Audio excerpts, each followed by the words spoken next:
میں نے کہا نہیں نہیں تمہیں کرنی چاہیے، تو نہیں مانا۔ سارے دوستوں نے بھی زور دیا مگر نہیں مانا۔ وہ کہتا تھا میں اکیلا بڑا خوش ہوں، یہ میری کوٹھی ہے اور اتنی بڑی کوٹھی 12-14 کنال کی اور چھاؤنی کا علاقہ ہے، خوش و خرم ہم رہتے ہیں۔ مائی آتی ہے اماں زین کپڑے دھونے کے لیے، اس کے ساتھ 2 بیٹیاں تھیں، ایک دارو تھی، ایک کا گوما نام تھا۔ وہ کپڑے بھی دھو جاتی ہیں، کھانا بھی پکا جاتی ہیں، جھاڑو وارو بھی کر جاتی ہیں۔ پھر اس کا خانسامہ تھا، پھر اس کا گھوڑا تھا، گولف کھیلتا تھا، وہ امیر آدمی تھا۔ اچانک میں تھوڑا سا اس سے دور ہو گیا کہ میں لاہور میں مصروف ہو گیا، کچھ میری مصروفیات آزاد کشمیر ریڈیو میں تھیں جیسا کہ آپ کو پتہ ہے۔ تو لوٹ کے آیا تو اس نے کہا میں نے فیصلہ کر لیا شادی کرنے کا۔ میں نے کہا بڑی اچھی بات ہے۔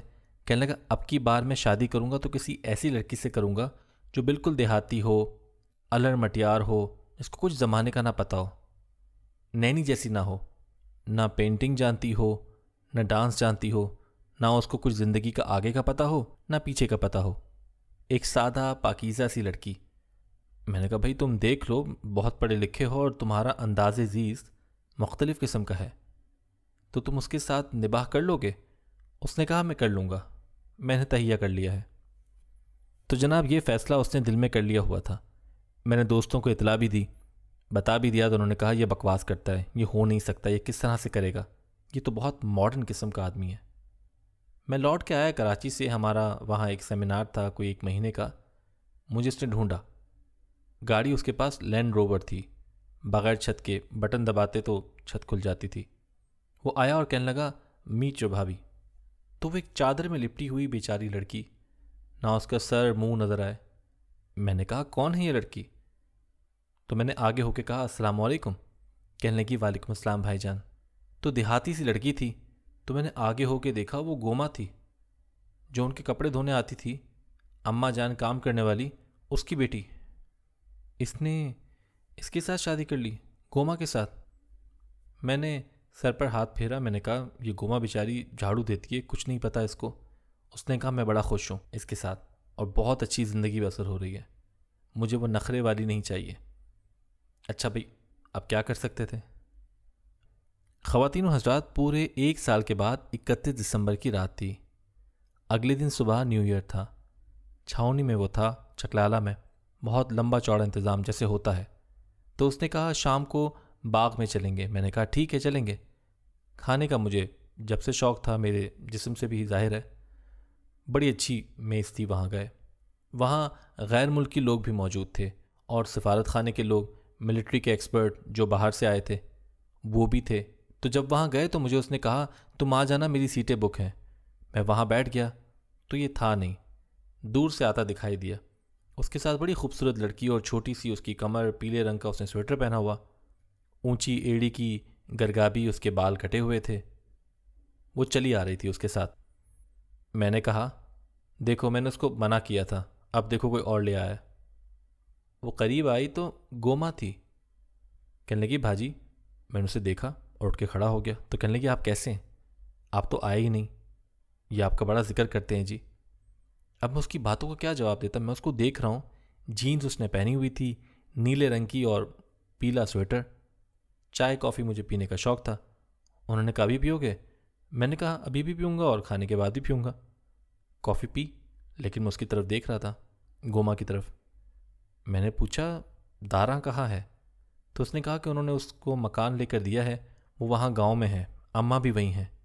میں کبھی کبھی ان سے ملنے جاتی ہوں، لیکن اس کے انداز میں، اس کی گفتگو میں ایک بڑی تبدیلی آ گئی تھی، جو کہ مجھے یقین نہیں آ رہا تھا کہ ایسی تبدیلی آ سکتی ہے اور اتنی جلدی۔ لوگ ہلا گلا کرنے لگے، میوزک بجنے لگا۔ اتنے میں ایک کرنل آیا، بوڑھا سا، آگے بڑھا اور سلام کیا۔ اس نے گوما کی طرف انگلی اٹھائی، وہ پکڑ کر چلی گئی۔ خواتین حضرات، وہ ناچی ہے کوئی، یعنی بینڈ کی دھن کے اوپر گوما اپنی ایڑیاں زمین سے اٹھا کر، بڑا مشکل ہے، دم دمادم، اور وہ کیسے بھمبیری کی طرح گھوم رہی تھی۔ اور کرنل بیچارہ اچھا بھلا تھا، اس سے چلا نہ جائے۔ تو وہ 1-2 تالیاں بجیں، آ کے بیٹھ گیا۔ تو میری سمجھ میں نہ آئے کہ اس کو داد دوں یا بے داد، سمجھ میں نہ آئے۔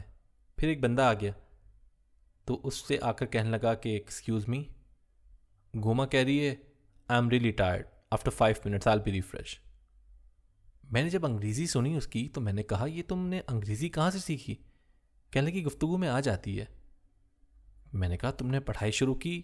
کہنے لگی نا بھاجی، مجھے پڑھائی اچھی نہیں لگتی، میں پڑھی لکھی تو نہیں، میں نے پڑھنا لکھنا بالکل نہیں سیکھا۔ تو میں نے کہا یہ جو تم بولی ہو؟ کہنے لگی نہیں، بول میں سارے ٹھیک ٹھاک لیتی ہوں، سمجھ بھی لیتی ہوں۔ میں نے کہا یہ راز کیا ہے؟ کہنے لگی جی زبان کے جاننے کا راز اس کے بولنے میں ہے۔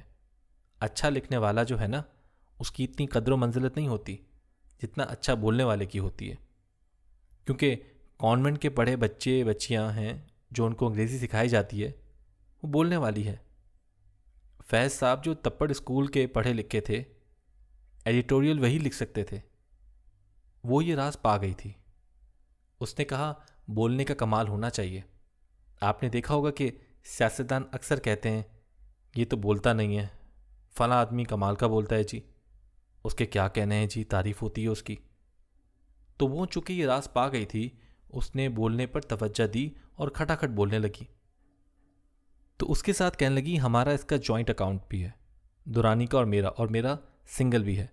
تو میں نے کہا تم اسے آپریٹ کیسے کرتی ہو؟ کہنے لگی میں گوما لکھتی ہوں، گوما لکھنا سیکھ لیا ہے، دستخط تو کر لیتی ہوں، اور میں نے ہند سے بھی سیکھ لی ہیں 1 سے 100 تک، بڑے اچھے، لیکن یہ کوئی ایسی بات نہیں، یہ کوڑا صاف کرنے سے بہت آسان بات ہے، میں تھک جاتی تھی، اور وہ کپڑے دھونے سے یہ پڑھنا لکھنا تو بڑی کمال کی چیز ہے، اس میں بندے کو بغیر کچھ کیے عزت مل جاتی ہے۔ عجیب فلسفہ تھا اس کا۔ اتنے میں ایک اور آدمی آیا، اس کے ساتھ جا کر ناچنے لگا، اور وہ ساری اس محفل کی جان تھی۔ جو بھی لوگ آتے تھے، خاص طور پر فارنرز، وہ اس کے ساتھ ناچنا پسند کرتے تھے، اور اللہ نے اس کو ایسا شعور دیا تھا کہ وہ تو پتہ نہیں میں کس کی مثال دوں، آپ نے کبھی ایسا ناچ نہیں دیکھا ہوگا۔ پھر ہم نے کھانا کھایا اور ہم آ گئے۔ دورانی مجھے کہنے لگا شام کو تم جاؤ گے نہیں کہیں؟ میں وہیں رہا۔ تو صبح جو اس نے ناشتہ ہم کو دیا وہ تو کمال کا تھا ہی، لیکن جس طرح سے اس نے ملازمہ کو کنڈکٹ کیا، یعنی اس کو حکم دیا کہ یہ چیزیں لے کر آؤ بھائی جان کے لیے، یہ چیز واپس لے جاؤ، اور وہ جو میں نے فلاں فریج میں رکھی ہے اس کو نکال کے لاؤ، وہ دیکھنے والا انداز تھا۔ اس نے کہا دیکھو اس کو، غلام محمد دیکھو سائیں ہے؟ اس نے کہا جی بیگم صاحب بلاؤ اس کو۔ تو وہ سائیں آ گیا، کچھ اور قسم کا آدمی۔ تو اس نے کہا دیکھو ایک گھوڑا تو میرا ہے، ایک صاحب کا ہے، ایک بھائی جان کے لیے پیدا کرو۔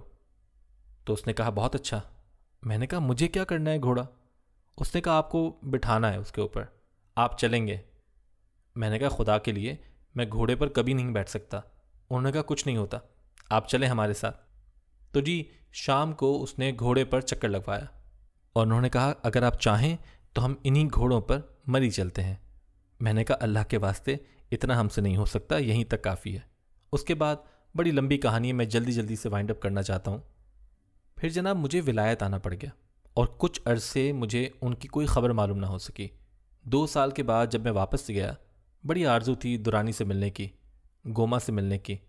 تو میں ملا دورانی سے، اپنے دفتر میں تھا، بڑا اچھا خوشحال۔ تو میں نے کہا سناؤ بھابھی کا کیا حال ہے؟ کہنے لگا دفع کرو یار، لعنت بھیجو اس پر۔ میں وہ گالی نہیں دے سکتا جو اس نے دی تھی۔ میں نے کہا وہ ہے کہاں؟ تم اس طرح کیوں کہہ رہے ہو؟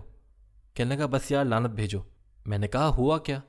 کہنے لگا وہ اس کا ایک بڑا محبوب دوست تھا، ہالینڈ کا 3rd سیکرٹری ایمبیسی میں، اس نے مجھ سے طلاق لے کر اس سے شادی کر لی، اور وہ ہالینڈ چلی گئی، وہ یہاں نہیں ہے۔ میں نے کہا گوما ہالینڈ میں؟ کہنے لگا ہاں۔ تو میں نے کہا وہاں کیا کر رہی ہے؟ کہنے لگا وہ تم سے زیادہ سمجھدار ہے، اس کو زندگی گزارنے کا طریقہ بہت اچھی طرح سے آتا ہے، اور وہ اونچ نیچ کو بہت اچھی طرح سمجھتی ہے، اور وہ اپنا آپ اپلائی کرتی ہے۔ اگر کہیں اس نے اپنا آپ روحانیت کی طرف اپلائی کیا ہوتا تو اس وقت پاکستان کی کیا پورے برِ صغیر کی ایک بزرگ ترین ہستی ہوتی، لیکن اس کا رخ دوسری طرف ہے، وہ کامیابی کے ساتھ زندگی بسر کر رہی ہے۔ تو میں نے کہا مجھے جانا ہے ولایت، تو پھر میں اس سے ملے بغیر نہیں رہ سکوں گا۔ اس نے کہا جاؤ دفع ہو جاؤ تم بھی اس کے ساتھ۔ خیر مجھے وہاں ہالینڈ جانے کا اتفاق ہوا۔ پتہ کیا اس کو ڈھونڈ نکالا، بڑی خوش و خرم تھی، اور اس کا ولایتی خاوند چھوڑ چکا تھا نوکری، اس نے کوئی خوشبویات کی ایکٹیویٹی چلا لی تھی، اس میں وہ ساتھ اس کے کام کرتی تھی۔ میں نے کہا تم نے ابھی تک لکھنا نہیں سیکھا؟ کہنے لگی نہیں لکھنا نہیں سیکھا، میں بولتی انگریزی ہوں، اب میں ڈچ زبان بھی بول لیتی ہوں۔ اس نے کہا ایک فرق میری زندگی میں پڑا ہے کہ میں نے اپنے نام کی سپیلنگ بدل لی ہے، میں اس کو گومان کرتی ہوں، فرینچ میں ٹی نہیں بولتے بھائی جان، تو گوما لکھتی تھی۔ یہ بہت اچھا لگتا ہے، جب میں دستخط کرتی ہوں، پیسے چیک وغیرہ نکالنے ہوتے ہیں تو میں بڑا خوش ہوا۔ کہنے لگی لیکن مجھے یہ اچھا نہیں لگتا یہ علاقہ ہالینڈ کا، میں اسے چھوڑنا چاہتی ہوں۔ میں نے کہا تم کہیں اور کام کر لو۔ کہنے لگی نہیں، میں اس پر غور کر رہی ہوں۔ کہنے لگی اماں کا بہن کا کبھی کوئی خط آتا ہے، ان کو پیسے وغیرہ بھیج دیتی ہوں، وہ بہت خوش ہیں۔ میں نے کہا تمہیں آرزو پیدا نہیں ہوئی کبھی ان سے ملنے کی؟ کہنے لگی ہوتی ہے، لیکن یہاں کام وام اتنے ہیں، مصروفیات ایسی ہیں کہ میں اس میں لگی رہتی ہوں اور میں ان کی طرف توجہ نہیں دے سکتی، لیکن میں ان کی نگہداشت بہت اچھی طرح سے کر لیتی ہوں، مالی طور پر وہ بہت خوش ہیں۔ میں نے کہا اچھا جی ٹھیک ہو گیا۔ اس سے مل کے اس کے ہاں کھانا کھا کے پھر اپنے کام کے جو میرے ذمے تھے ہماری یونیورسٹی کی طرف سے میں واپس آیا اور دورانی سے ملا، بہت خوش و خرم اور بہت اچھے موڈ میں، ہاں جسے کہتے ہیں نا چاگیاں مارتا ہوا، بالکل خوش ہوتے ہوئے کہنے لگا لو دیکھو ہماری بھی مدد ہو گئی۔ میں نے کہا وہ کیسے؟ کہنے لگا وہ اس بدبخت کے پاس بھی نہیں رہی، ڈچ کے پاس، اس نے اس سے طلاق لے لی ہے، برسلز کے ایک بوڑھے کے ساتھ شادی کر لی ہے جو کہ وہاں کی ایلومینیم فیکٹری کا مالک ہے، اب وہ اس کی فیکٹری رن کرتی ہے، کیونکہ بابے سے اتنا نہیں ہوتا کام، اب اس کے ہاں 1,500 ملازم ہیں اور وہ بیچ میں پتلون پہن کر گھومتی ہے، ہنٹر پکڑ کر جیسے سرکس نہیں ہوتی، رنگ ماسٹر، وہ سارا کنٹرول کرتی ہے، اور اتنا اچھا اس نے کنٹرول کیا ہے کہ اب وہ یورپ ایسوسی ایشن آف ایلومینیم فیکٹری کی اسسٹنٹ صدر ہو گئی ہے۔ یہ یاد رکھیے پنڈی کے پاس گاؤں ہے، اس کے پاس کی رہنے والی تھی، تو یہ اس کا ارادہ تھا اور یہ اس کا تہیہ تھا۔ اس وقت میں اسے نہیں جانتا، 10 سال ہو گئے ہیں، مجھے یقین ہے اب بھی وہ انٹرنیشنل ایلومینیم ایسوسی ایشن کی صدر ہوگی، کیونکہ اللہ نے اسے بڑی صلاحیت دی تھی اور اس نے اپنی ساری صلاحیت ایک رخ کے اوپر چلا دی تھی۔ تو جب لوگ یہ پوچھتے ہیں کہ صاحب ہمیں کوئی بتائیں کہ بابا کدھر ہوتا ہے، تو مجھے ہمیشہ وہ یاد آ جاتی ہے۔ اس نے کبھی نہیں پوچھا تھا کہ وہ کہاں ہوتا ہے، یہ فلاں چیز کہاں ہوتی ہے، وہ اپنی دھن کی پکی اور راست رو خاتون تھی، اور جو بات تھی دل میں رکھتی تھی وہ بہت کم گو تھی، دھارنا دھاری تھی، اس کو پورا کر کے چھوڑا۔ خواتین و حضرات، اگر آپ تہیہ کرنا چاہتے ہیں تو مجھ سے نہ پوچھیں، اپنے آپ سے پوچھیں کہ آپ کا کیا ارادہ ہے۔ جب تک آپ کی کنوکشن نہیں ہوگی، باہر کی لائی ہوئی تبدیلی کسی طرح سے بھی آپ کی مدد نہیں کر سکتی۔ اب ہم سارے مل کے اپنی گوما کو ڈھونڈیں گے، یعنی ہماری اپنی روح جو ہے وہ ہمارے لیے گوما کا درجہ رکھتی ہے۔ ہم چونکہ روح کے انسان ہیں، اللہ میاں نے انسان کو ایک کیفیت دی جو دوسروں کو کسی جاندار کو نہیں دی۔ انسان کا ایک وجود جو ہے وہ جسم ہی جسم نہیں ہے، اس کے اوپر ایک اور چوبارہ بھی ہے جو انٹلیکٹ کا چوبارہ ہے اسی وجود کے اوپر۔ وہ انٹلیکٹ کا چوبارہ جو آپ کو مجبور کرتا ہے کہ آپ سردیوں کی یخ بستہ رات کو ٹوٹی ہوئی بائی سائیکل چلاتے ہوئے نصرت فتح علی خان کا گانا سننے جائیں۔ وہ تقاضا ہے نا۔ بھینس کبھی بھی مشاعرہ سننے نہیں جاتی، اس کو صرف اپنا جسم چاہیے، روٹی کپڑا مکان کوئی جانور ایسا نہیں کرتا۔ شیر نے آج تک کسی قوالی میں شرکت نہیں کی، بندہ کرتا ہے، اس کی آرزو ہے جو مرضی کریں۔ یہ جو انٹلیکٹ ہے، ذہن کا چوبارہ، اس کے اوپر ایک اور ہے، اور وہ روح کا چوبارہ ہے، وہ ہمارا بند پڑا ہے۔ گندی ٹوٹی پھوٹی پوس اس میں پڑی ہے، پرانا ٹوٹا ہوا چرخا ہے، پرانی چارپائیاں بستر پھینکے ہوئے ہیں، شیشے اس کمرے کے ٹوٹے ہوئے ہیں، کنڈی اس کی پرماننٹلی بند ہے۔ کبھی کبھی کوئی آدمی اوپر چڑھتا ہے اور وہ آواز دے کر پوچھتا ہے کہ یہ کس کا چوبارہ ہے، تو نیچے سے آواز دیتی ہے کہ اپنا ہے، تو کہتا ہے اس کو کھولیں، وہ کہتی ہے نا پتر دفع کر، اس میں گند پھوس بھرا ہوا ہے، اس کو کھولنے کی کوئی چندہ ضرورت نہیں۔ تو یہ ارادہ سیڑھیاں طے کر کے اوپر چڑھنے والے انسان کا ہوتا ہے کہ آیا میں اس کوٹھری کو کھولوں یا نہ کھولوں۔ اب یہ فیصلہ آپ کے اختیار میں ہے۔ اللہ آپ کو آسانیاں عطا فرمائے اور آسانیاں تقسیم کرنے کا شرف عطا فرمائے۔